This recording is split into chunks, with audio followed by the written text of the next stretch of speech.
it all starts with seeing that reality is interconnected, right? And we know that from deep ecology, and we also know it from the teachings of indigenous peoples. And indigenous people talk about the web of life and how we can't separate ourselves from the web of life. But in our society, there is a sense of separation, the way society is set up. So it takes an effort to work to build the connections in your life, or just to become aware of them, right? So a lot of them already exist, but we're not aware of them, right? So I would start with the earth as maybe the first connection, and seeing our relationship to the earth. And again, indigenous teachings can help us in that in so many different ways. Just reading different indigenous writings, and there's so many of them are so beautifully written that we feel a natural connection, right? But it's also important just to get out into nature. And we're fortunate in Toronto that we have lots of parks and ravines, and we can, some of the ravines, when you're down in the ravine, you feel like, you're almost not in the city. And there's research like the Japanese called walking in nature, they call it forest bathing. And there's evidence that if you spend time forest bathing, that's very good for your mental and physical well-being. So it's really important to walk in nature when you can. And so that's the first connection. The next connection is community, is finding community somehow. And again, with COVID, that's been a real challenge for people, right? So it's finding a community that you're comfortable with. So it can be just something simple, like if you like a sport, like playing basketball with a group and joining a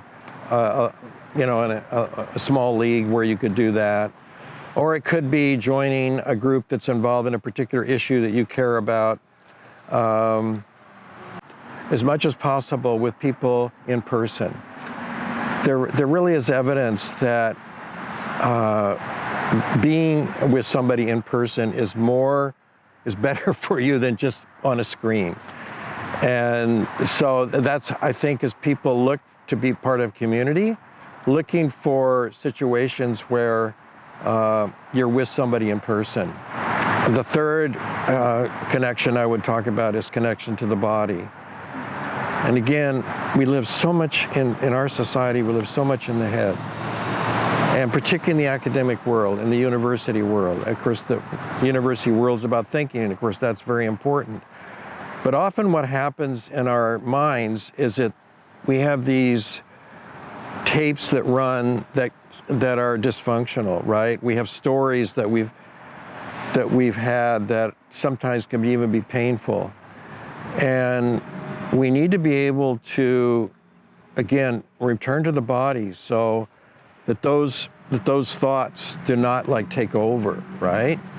So again, there's so many body methods now, like yoga. I've done yoga, again, most of my adult life. And to me, the value of yoga is it keeps the spine flexible, right? And as we age, as I'm up there at my age.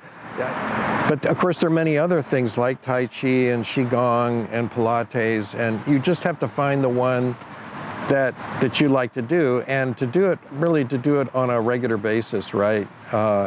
So that you really end up feeling in touch with your body and at home in your body. And again, we have a lot of feelings sometimes with young people being alienated from their body with so it's just so important that we find ways to connect with our body and feel at home in our bodies.